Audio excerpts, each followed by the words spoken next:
saat menangani perkara prajurit, polisi militer, angkatan darat ataupun khususnya penyidik tidak boleh bermain-main tentang nasibnya orang. Kalau katakan itu salah, ya salah. Ya. Kalau itu benar, bela. Wah, ini kalau bicara bahas mengenai hukum-hukum militer, memang rasanya pas. Ya. Kalau langsung bertanya sama Wakil Komandan Pusat Polisi Militer Angkatan Darat, yaitu Majen TNI Eka Wijaya Permana SH. Selamat datang Bapak. Terima kasih, selamat. Terima kasih juga kami Wadan bisa hadir di Kartika Podcast TNI Angkatan Darat ini. Gimana kabarnya Wadan, izin? Alhamdulillah, kabar baik. Kemudian saat ini ya memang sedang sibuk-sibuknya untuk menyiapkan rangkaian kegiatan Hari Ulang Tahun Polisi Militer ke-77. Pasti sangat sibuk ya Wadan? Ya. Oke, baik Wadan. Kalau kita bicara mengenai tugas-tugas pokok dari Polisi Militer itu sendiri, mungkin sebagian masyarakat atau kebanyakan masyarakat menilai sebenarnya apa sih perbedaan tugasnya polisi militer dengan polisi Republik Indonesia yang biasanya memang sudah biasa terlihat di jalan. Karena kan kalau di jalan kita lihat ada Polri yang jaga, di situ juga ada polisi militer. Apa yang membedakan sebenarnya? Jadi untuk yang membedakan tugas pokok kita, karena kita ini militer, ya berdasarkan surat keputusan Panglima TNI nomor 1 angka Romawi 3 2004 bahwa kita ini semua selalu dihadapkan dengan tugas-tugas kemiliteran. Sedangkan untuk polisi ini kan pengayom maupun penindak ataupun mengurusi masyarakat sipil. Nah, sementara perbedaan dari kita, polisi militer ini mempunyai fungsi yaitu penyelidikan kriminal. Kalau di polisi itu intel, kemudian penyidikan, kemudian kita juga mempunyai fungsi pengawalan. Pengawalan itu terhadap VVIP ataupun VIP TNI ataupun tamu-tamu negara. Kemudian fungsi penegakan hukum. Dari sini penegakan hukum itu kita bisa lihat mulai dari administrasi kendaraan militer, kemudian SIM TNI. Nah, ini yang kita kerjakan. Kemudian ada lagi pembinaan tahanan militer. Karena kaitannya kita juga menahan bagi prajurit-prajurit yang sedang proses hukum maupun sedang menjalani hukum. Tetapi sebelumnya kita mempunyai fungsi juga satu, yaitu penyidikan. Penyidikan ini adalah tugas untuk menyelesaikan masalah. Jadi saya harapkan kepada rekan-rekan TNI yang lain bahwa polisi militer ini bukan sebagai musuh, tetapi sebagai saudara ataupun sahabat yang tugasnya adalah menyelesaikan masalah. Dengan menyelesaikan masalah itu dan proses hukum, maka prajurit itu akan berkarir lagi. Untuk polisi militer ini sebenarnya lebih pada internalnya militer, kalau polisi Republik Indonesia lebih ke eksternal di masyarakat luas. Betul. Nah, kalau yang saya pernah baca nih Wadan, di negara-negara lain ini seperti Belanda, Prancis, Italia, Amerika, Inggris dan lain-lain, mereka ini diberikan wewenang untuk menindak warga sipil apabila terdapat pelanggaran. Apakah kalau misalnya polisi militer di Indonesia juga seperti itu, atau sasarannya lebih ke siapa dalam bertindak dalam penegakan hukum dan melakukan ketertiban? Baik, untuk penegakan hukum sendiri itu khusus kepada militer. Karena kita memang undang-undang yang ada di Indonesia itu adalah undang-undang TNI hanya dikhususkan untuk militer saja. Tetapi apabila ada tersangka, ya tersangkanya itu dari sipil, ini bisa kita lakukan penyidikannya dengan koneksitas. Koneksitas itu kita tersangkanya di Polri, kemudian tersangka yang militer di kita. Nah ini bisa kita kerjasama dengan polisi ataupun dengan kejaksaan gitu. Oke, jadi kalau misalnya di jalan nih, Wadan, biasanya kan kita mungkin udah rahasia umum juga mungkin Wadan. Kalau misalnya di jalan didapati anggota militer yang ketahuan melanggar aturan lalu lintas, misalnya ganjil genap segala macam, terus kalau katanya kalau militer mah bebas aja kayaknya kalau sama polisi nggak akan ditangkep, cuman bilang benemak udah. Itu gimana tuh, Wadan? Apakah polisi bisa untuk menindaki itu? Jadi gini, untuk yang ganjil genap, memang kita juga sudah berupaya untuk menertibkan itu, bekerja sama dengan provinsi, ya, DKI, kemudian kita kerjasama dengan lalu lintas, Polda. Kalau khusus di Jakarta saya bicara ya, itu semuanya berbarengan. Jadi apabila ada anggota TNI yang masuk jalur busway ataupun tanda larang yang lain, ya disinilah fungsi kepolisian militer yang penegakan hukum, Gakum. Dia bisa menilang, kemudian hasil tilang itu akan dikirim ke Otmil atau Otmilti. Kalau Otmil itu Pama dengan Bintara Tamtama. Sementara untuk Pamen itu dikirimnya ke Otmilti. Ya, gitu. Auditor tinggi yang ada di Jakarta ini atau di tempat lain ada. Oke. Jadi misalnya pun anggota TNI didapati melanggar jalan, pun di situ tidak ada polisi militer yang bertugas, hanya ada Polri, bisa emang untuk menghubungi TNI yang bersangkutan Ini atau sering, polisi militer yang bersangkutan. Sering terjadi. Jadi nomor militer kemudian polisi bisa menghentikan, namun sekali lagi saya katakan rekan polisi wajib memberitahu kepada kita, dan kita kan ada beberapa pos untuk pengendalian lalin. Nah, petugas itulah yang akan mendatangi. Jadi untuk pemeriksaan saat pertama boleh, tetapi apabila memang ini adalah pelanggaran, itu nanti diberikan ke kita karena kita mempunyai belangko untuk menilang ataupun untuk proses yang lainnya. Sehingga hal ini jangan sampai berbenturan. Betul. Nah, tetapi hal ini sudah kita sepakati, kita juga sudah koordinasi, baik dari Pomdam Jaya misalnya di Jakarta ini koordinasi kepada Dirlantas Metro Jaya. Nah, kita Puspom juga kita koordinasi ke Mabes Polri atau Korlantas. Hal ini jadi sinergitas kelihatan. Betul. Jadi memang ada itu komunikasi lah intinya. Betul. Antara satu dengan yang lain. Betul. Baik dari polisi ke polisi militer atau polisi militer ke Polri. Betul. Nah, kalau kata Panglima TNI kemarin saya sempat mendengar, Wadan, anggota TNI Angkatan Darat nih mungkin khususnya prajurit keseluruhan terdapat peningkatan pelanggaran disiplin militer, sehingga sempat diputuskan oleh Panglima TNI diadakanlah Gaktip secara serentak. Nah, itu apa aja sih hal yang menonjol sehingga Panglima TNI memutuskan laksanakan Gaktip gitu? Sebenarnya begini, saya jelaskan lagi, itu adalah program tahunan sebenarnya, yaitu gelar operasi Gaktip Justisi, yang mana ini adalah domain dari Mabes TNI. Jadi seluruh Indonesia setiap tahun, di awal tahun itu pasti akan ada pembukaan operasi Gaktip Justisi yang dipimpin oleh Panglima. Di provinsi-provinsi lain atau di kodam-kodam lain itu Pangdam yang menjadi irupnya. Karena Pangdam adalah Dangar. Nah, Komandan Garnisun.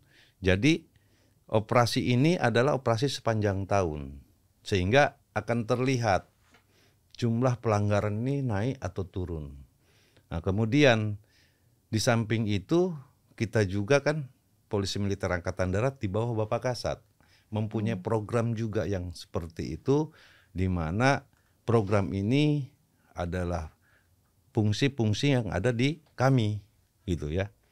Jadi tidak ada ya hal khusus bahwa hal ini harus karena ada pelanggaran menonjol terus diadakan kegiatan ini, tidak. Tapi ini adalah operasi sepanjang tahun yang memang tiap tahun kita kerjakan. Namanya adalah operasi Gaktip Justisi. Gitu. Jadi ada yang pelanggaran, ada kalau justisinya adalah ini proses hukum. Pelanggaran disiplin maupun proses hukum itu. Oke, berarti karena itu memang sudah agenda tahunan, apa memang sudah ditentukan setiap setahun berapa kali diadakan Gaktip atau bagaimana, Wadan? Ada. Jadi seluruh Indonesia setiap operasi Gaktip Justisi sudah ada aturannya, sudah ada berapa kali gerakannya, berapa kali dilaksanakan, kemudian di jalan raya ataupun tempat hiburan. Tempat hiburan pun itu ya istilahnya razia. Kita ke tempat hiburan, kita ini kan bahwa ini adalah daerah terlarang. Daerah terlarang untuk anggota TNI sudah jelas tidak boleh. Sehingga kita sebagai staf khusus Panglima ataupun staf khususnya Bapak Kasat untuk penegakan hukum, disiplin, dan tata tertib bagi kepentingan TNI. Kalau kami TNI Angkatan Darat, sehingga ini mencakup dari operasi ini. Berbekal dari situlah operasi itu kita lakukan. Oke, baik, Pak. Dan kalau dalam Gaktip ini kan kita ketahui polisi dengan polisi militer bersinergi lah, bekerja sama dalam hal itu. Namun dalam konteks lain nih, Wadan, apa ada koordinasi kepada penegak hukum lainnya untuk dalam konteks-konteks tertentu selain melaksanakan Gaktip? Jadi ada semuanya. Ya, perlu saya jelaskan lagi bahwa operasi Gaktip Justisi ini adalah kita bisa secara mandiri, bisa dilakukan secara gabungan, yaitu Polisi Militer Angkatan Darat, Polisi Militer Angkatan Laut, Polisi Militer Angkatan Udara maupun Polri. Di saat gabungan itu, di masing-masing angkatan itulah yang sebagai penegak hukumnya. Kalau ada angkatan laut, ya kita serahkan angkatan laut yang melakukan penertibannya. Kalau ada Polri, kita serahkan ke Lantas, silahkan. Nah, kalau di razia mungkin, razia malam ya, tempat hiburan, ya kita serahkan ke Serse. Kalau itu anggota Polri. Dan ini sangat sering sekali kita lakukan. Jadi bukan hari-hari sekarang, tapi sudah lama. Okay. Biasanya tindakan apa yang diberikan kepada anggota yang didapati melanggar disiplin militer? Oke. Kalau itu kita lihat dulu pelanggarannya apa. Kalau ini mungkin saat razia lah di hiburan malam, kemudian kita temukan anggota TNI Angkatan Darat misalnya. Ini pelanggarannya apa?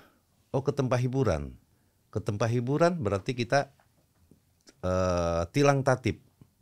Tetapi yang bersangkutan misalnya menggunakan narkoba. Nah, secara otomatis berarti kan pidananya jalan. Tetapi harus dipenuhi unsur-unsur dari pasal yang kita terapkan. Seperti apa misalnya? Misalnya kalau dia memang narkoba, ya langkah awal kita kan pasti tes urinnya dulu, kemudian cek kesehatannya bagaimana, terus kita koordinasi ke BNN. Nah, selama ini yang legalitas kan sekarang laboratorium di BNN kalau masalah narkoba.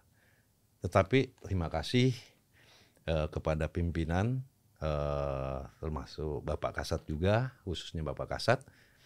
Kami Polisi Militer Angkatan Darat, yaitu Puspomat ini, 1 tahun kemarin itu dibangunkan laboratorium forensik. Di situ nanti kita akan upayakan, dan saya sudah minta ke Bapak Kasat juga ataupun kepada Bapak Panglima TNI, diisi SDM-nya ini dari sarjana-sarjana yang memang punya gelar sarjana seperti gelar sarjananya itu kimia, kemudian matematika dan lain, karena di situ nanti ada uji balistik dan sebagainya. Yang terkualifikasi di bidang itu. Betul. Nah, namun sekarang ini kita juga kerjasama ke RSPAD, karena dokter-dokter itu ada di RSPAD. Legalitasnya yang kita sedang kejar. Nah, ini mudah-mudahan ke depan laboratorium forensik Puspomat ini bisa eksis, bisa jadi, dan nanti tidak perlu lagi kita minta legalitas ataupun pengecekan masalah tindak pidana seperti halnya narkoba ataupun mungkin tindak pidana IT, untuk lebih baik ke depan, dan meminta kepada pimpinan supaya SDM-nya personil itu terpenuhi gitu. Baik, Wadan. Jadi semoga ke depan segera terrealisasi. Amin. Apa kalau sudah terrealisasi tidak perlu lagi bantuan dari BNN atau tetap minta bantuan? Tetap koordinasi tetap. Karena semua itu kan perlu kita belajar. Dan saya harapkan juga ke depan mungkin kepada pimpinan, kepada rekan-rekan prajurit polisi militer, kita diberikan kesempatan untuk sekolah. Mungkin misalnya kerjasama dengan Polri tentang apa? Tentang penyidikan, kemudian tentang hal-hal yang lain. Karena ya kita akui ya, laboratorium yang dipunyai oleh polisi legalitasnya memang ada. Nah, saat inilah kita membangun pimpinan Bapak Kasat sekarang bahwa Angkatan Darat akan lebih maju ke depan, kemudian mudah-mudahan apa yang kita cita-citakan menjadi prajurit yang profesional, adaptif, modern, untuk Pomat ini bisa tercapai. Amin, dan kita doakan bersama. Ya. Semoga semuanya harapan tercapai. Amin. Amin. Amin. Nah, untuk tentunya menyukseskan operasi-operasi termasuk Gaktip di dalamnya, tentu kan butuh persiapan nih, Wadan. Ya. Bisa dijelasin dong, Wadan, persiapannya ada apa aja sih selain personel udah pasti kan? Ya. Jadi untuk persiapan itu kan banyak yang ininya. Personilnya, materialnya, ya, kendaraan sekarang sudah cukup baik. Saya menjadi Wadan Puspomat yang saat ini memimpin, saat saya masuk ke lingkungan kami Puspomat, kami menerima bantuan dan dukungan kendaraan kawal saja, motor itu sebanyak 58 unit yang 1400 cc Kawasaki. 58 unit itu untuk di satu satuan atau terbagi lagi? Terbagi seluruh Indonesia. Oh, seluruh Indonesia. Kemudian untuk kendaraan kawal mobilnya ya, kendaraan roda 4-nya Pajero Sport itu kami didukung kemarin itu 84. Jadi setiap Denpom seluruh Indonesia dapat kendaraan itu, dan alhamdulillah Pomdam yang di Jawa dan Pomdam yang di Sumatera, Palembang ya, masih kurun Palembang itu sudah sampai. Bali sudah sampai, kendaraannya sudah terdistribusi. Sekarang yang di luar pulau inilah dalam perjalanan. Mudah-mudahan di akhir bulan ini semua kendaraan itu sudah diterima dan bisa dioperasionalkan di seluruh Indonesia. Oke. Karena memang mungkin selama ini memang kurang ya, Wadan, atau saat sudah diajukan ini sebenarnya masih butuh lagi atau gimana, Wadan? Kalau kurang ya kita jelas ya, karena kan Indonesia ini selalu mengembang, provinsi pun semakin banyak, apalagi kabupaten, kota, ini kan berkembang semua. Nah, kendaraan itu banyak yang sudah istilahnya di bawah di atas 10 tahun. Ini kan harus benar-benar harus ada perbaikan dan ada ininya, dan alhamdulillah pimpinan melihat itu.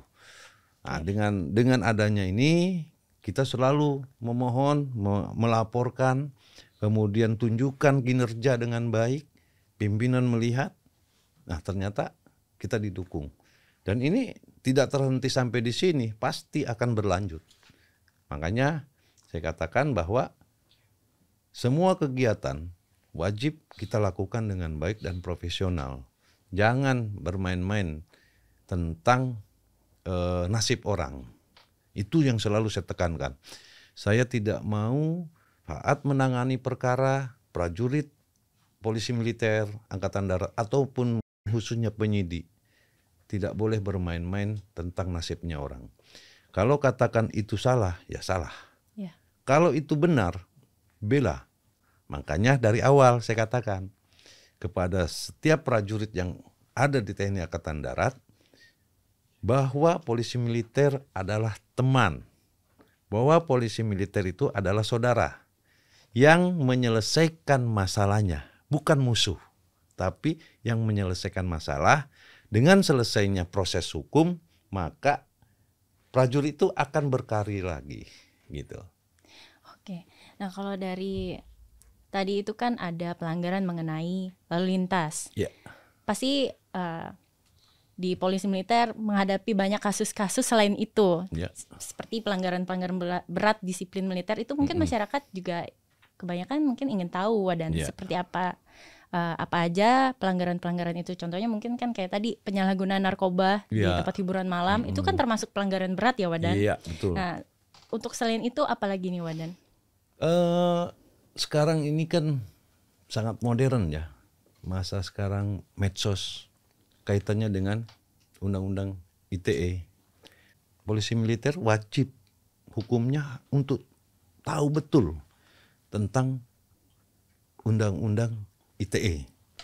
Kemudian prajurit polisi militer juga harus tahu betul bagaimana menyelesaikan proses hukum itu dengan IT. Nah, ini kan akan berkembang terus.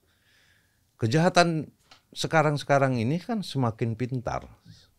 Nah, kalau polisi militernya ataupun penegak hukum itu hanya berdiri tegak tanpa jalan, ya tidak akan pernah kita itu menyelesaikan masalah. Tetapi seiring sejalan dengan proses-proses misalnya pelanggaran ini semakin berkembang, ya kita SDM ini harus perlu berkembang. Makanya tadi saya katakan, kami perlu SDM ini yang gelar sarjana, ya, di samping dari akademi militer ada, tapi sarjana PK juga kami perlu. Mungkin gelar sarjana matematika, gelar sarjana kimia, ataupun yang lainnya. Sehingga apa? Laboratorium kami ada, ininya ada, semua. Nah, nanti semuanya akan berjalan. Tentang handphone misalnya, kita sudah punya alat melacak, kita sudah punya alat yang lain untuk tahu apa sih isinya, bagaimana kelakuannya di dalam handphone dia misalnya. Pelaku kita tangkap, kita ini semua kita bongkar, kita tahu. Nah, ini kalau misalnya SDM-nya nggak tahu apa-apa, ya gimana nanganinnya? Nanganinnya bagaimana? Betul. Nah, marilah saya katakan kepada prajurit-prajurit polisi militer Angkatan Darat, marilah kita banyak belajar. Ya, belajar bukan pada guru saja, tapi belajar kepada teman, belajar kepada anak-anak kita. Anak-anak kita lebih pintar, ya, lebih pintar. Belajar kepada yang ahlinya. Nah, sekarang kami juga di Polisi Militer Angkatan Darat dalam menangani satu kasus, wajib kita konsul kepada ahli. Pidana apa? Ahli perdata, ahli pidana yang kita tangani ini, itu wajib kita konsul. Oh, jadi di samping polisi militer ini menangani masalah juga didampingi oleh ahli-ahli. Betul. Sehingga kita tidak kemana-mana ininya. Ini harus dipahami betul. Jadi setiap ini kita cari, ahli pidana. Nah, ini kita tanya, Pak, dengan persoalan ini apa langkah kami apa? Nah, ini kita sering kita lakukan itu. Karena kalau enggak itu ya enggak ada orang pintar kalau tanpa belajar. Jadi kalau kita ada kemauan, kita mau belajar, kemudian kita bersungguh-sungguh mengetahui betul tugas pokok kita, insya Allah pasti bisa tercapai gitu.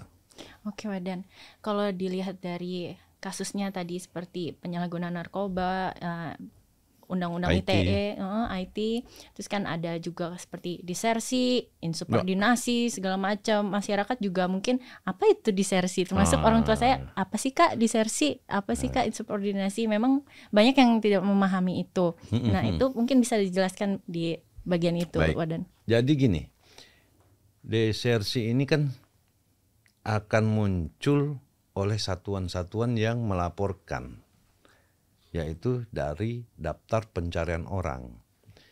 Itu polisi militer Angkatan Darat menerima laporan itu. Nah, di wilayah masing-masing itu yang DPO dicari oleh kita, bukan dibiarkan, tapi kita cari. Ya alhamdulillah sepanjang waktu ini ya, saya hari ini saja melaporkan kepada Bapak Kasat hari ini ya, itu sudah 2 DPO yang tertangkap. Kemudian kemarin itu 3 DPO yang tertangkap. Nah DPO ini juga banyak, dia melanggar, sudah disersi, dia melakukan kejahatan juga. Apakah itu merampok, apakah ini. Nah sering saat ditangkap polisi, dia mengaku militer. Begitu kita periksa, kita lihat, ternyata dia sudah dipecat. Proses hukumnya sudah dipecat, tapi dia disertir. Nah ini proses hukum tetap berjalan. Kemudian hukuman yang ada saat dia menjadi prajurit kemudian disersi, ya itu wajib dia jalani juga. Loh, jadi akhirnya dia ditahannya di ODLP. Kalau yang sudah dipecat, tetapi baru tertangkap, sekian tahun baru tertangkap, dia hukuman misalnya 6 bulan. 6 bulan itu kita bawa ke LP. jalani dulu. Jalani hukuman. Tetap. Baru ada lagi hukuman Yang apa khusus. kasus yang baru, silahkan. Iya. Gitu. Jadi ya benar bahwa di TNI ini, prajurit TNI kok berat ya. Padahal sudah dipecat. Ya kan saat melakukan tindak pidananya dia masih dinas. Nah ini yang sering ini. Jadi kami bawa ke LP. Sudah berapa banyak. Tapi pernah nggak Wadan ada kasus disersi seperti itu tapi nggak ketangkep ini orangnya? Jadi kayak menghilang gitu aja, nggak tahu kemana. Ada beberapa. Tetapi dalam kurun waktu dari Januari ini kami daftar DPU itu 289. Alhamdulillah sudah tertangkap itu 267. 289 tertangkap banyak juga dan ternyata 267 sudah tertangkap. Banyak Sisanya juga. ini ya kita cari, ini seluruh Indonesia nih. Gitu, seluruh Indonesia. Jadi kalau misalnya masih belum tertangkap, ya belum apes aja kalau saya. Itu aja. Dia belum apes, tapi saat dia apes pasti tertangkap. walaupun misalnya dia ditemukan 15 tahun kemudian, nah itu menjalani hukuman dulu di militer.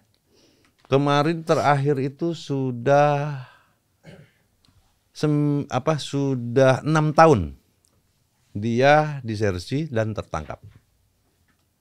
Nah terakhir saya nggak mau sebut satuannya ya. Iya. Terakhir dia sudah 2 tahun ditangkap oleh satuannya, diserahkan kepada kita, ternyata dia dipecat. Kita tetap proses dulu, kemudian kita limpahkan ke LP. Jadi tahanannya di LP. Baik Wadan, tentu hal-hal seperti itu tadi adalah tantangan tersendiri bagi polisi militer yang menangani kasus itu. Baik juga Wadan yang menangani ataupun menerima laporan dari kasus-kasus itu. Pasti Wadan mungkin punya cara tersendiri nih bagaimana cara mengatasi itu. Karena kan kita berhadapan dengan kerjaan yang memang tidak mudah ya Wadan, karena menangani masalah-masalah orang lain. Jadi gini, semua pekerjaan bukan polisi militer saja yang berat saya rasa. Rekan-rekan infanteri berat, kavaleri berat ataupun yang lainnya. Tetapi kan itu dari pekerjaan Korup. Nah, khusus untuk polisi militer sendiri, saya katakan kalau kita senang, kemudian kita betul-betul dalami, tidak ada yang berat. Tetapi intinya apa? Profesional. Jangan sekali-kali mempermainkan nasib orang. Karena apa? Dia punya keluarga, dia punya masa depan. Hal yang bisa kita bantu, selesaikan masalahnya. Dari penyelesaian masalah ini, apabila memang yang bersangkutan itu tidak terlalu fatal dan hukuman tambahan pecatnya tidak ada, dia akan berkarir lagi. Makanya saya mumpung ada waktu di sini berpesan, sharing, mohon kiranya para komandan satuan rangkul polisi militer yang ada di wilayahnya untuk dimanfaatkan dalam rangka melaksanakan penegakan hukum dan disiplin bagi prajuritnya, sehingga tidak ada lagi prajurit-prajurit yang lain untuk melanggar. Itu pesan saya. Baik Wadan. Nah, gak kerasa kan dari semua yang Wadan tadi udah sedikit banyak jelaskan, kita jadi tahu juga nih. Walaupun sebenarnya itu hal yang berat, tapi memang terasa ringan jika dilakukan dengan yang hati yang ikhlas. Juga kita bertindaknya sebagai penegak hukum adalah penegak hukum yang adil dan jujur. Betul, betul. Dan dari seiring perjalanannya polisi militer menegaki keadilan, hukum-hukum di militer, gak kerasa ternyata hari ini adalah hari ulang tahunnya Puspomat. Betul, ke-77. Ke-77. Nah, terus juga mengusung tema nilai-nilai luhur sejarah itu akan membentuk generasi baru Pomat yang profesional, yang modern, adaptif dalam rangka mendukung tugas pokok TNI Angkatan Darat. Betul. Itu makna dari tema itu apa tuh, Wadan? Jadi gini, kami bersama rekan-rekan di Puspomat dalam rangka ulang tahun ini ingin mengangkat sejarah polisi militer Angkatan Darat, di mana regenerasi muda yang sekarang wajib tahu. Kalau tahu tentang sejarah, maka dia akan cinta. Kalau dia cinta, maka dia akan menyayangi. Kalau dia sudah sayang, pasti dia akan mengamankan Korup itu. Sehingga Korup ini akan menjadi besar. Makanya saya secara pribadi bersama dengan teman-teman di Puspomat dengan sejarah, maka kami ulang tahun yang ke-77 tahun ini kami fokuskan di Kopeng dan di Yogyakarta. Karena apa? Di Kopeng itu adalah pertama kali sidang yang mau membentuk polisi tentara. Awal mula di situ, di Kopeng. Kemudian untuk apel Korupnya adalah di Jogja. Nanti di Taman Budaya. Itulah pertama kali kantor polisi tentara. Di situ. Nah, ini kami bersama teman-teman kemudian mengundang sesepuh senior Korup maupun purnawirawan yang lain untuk berangkat ke sana. Nanti sejarawan akan menjelaskan kepada kami semuanya, mulai dari Dampomdam dan Denpom kumpul. Diberitahulah inilah sejarah polisi militer. Nah, mudah-mudahan apa yang kami kerjakan dengan mencintai Korup, menyayangi Korup, polisi militer akan besar. Polisi militer Angkatan Darat akan baik, akan profesional, kemudian akan adaptif, modern. Nah, kalau modern kan sudah nih Bapak Kasat memberikan laboratorium forensik ini mengarah ke modern kita. Betul. Nah, kemudian profesional, lakukan tugasnya dengan baik. Jangan pernah mempermainkan nasib orang. Kita harus profesional. Ya, adaptif, ya berkembang dong. Disinilah semuanya. Jadi harapan kami dengan ulang tahun ke-77 di Yogyakarta maupun di Kopeng, ini akan membawa warna tersendiri untuk polisi militer ke depan sehingga menjadi baik. Yang sekarang sudah baik, lebih baik lagi. Dan kami bersyukur kepada sesepuh senior Korup telah membangun pondasi untuk kami menjadi baik. Gitu. Baik Bapak, jadi jadilah prajurit polisi militer yang profesional, Ya, yang adaptif, modern, juga tangguh. Nah, betul, tangguh. Ada mungkin pesan-pesan Wadan untuk para prajurit, khususnya prajurit polisi militer Angkatan Darat? Saya berpesan kepada prajurit Pomat khususnya, mari kita cintai Korps Polisi Militer ini dengan baik, lakukan tugas-tugas kita dengan baik, profesional, kemudian selalu mau belajar, ya tentang apa saja selalu harus mau belajar, sehingga apa? Kita mempunyai bekal. Kemudian selalu menjaga prajurit-prajurit lain untuk tidak berbuat yang aneh-aneh gitu. Kenapa? Karena akan terjadi proses hukum. Sebelum itu ya harus aktif. Prajurit polisi militer sering komunikasi dengan Danjon, dengan Dandim, dengan Danrem, dan selalu merapat dengan Pangdam. Selalu merapat. Harus menjelaskan. Jangan pernah prajurit itu ataupun para komandan itu takut untuk berbicara. Berikan saran pendapat yang terbaik untuk mendukung pimpinan di dalam menjalankan tugasnya.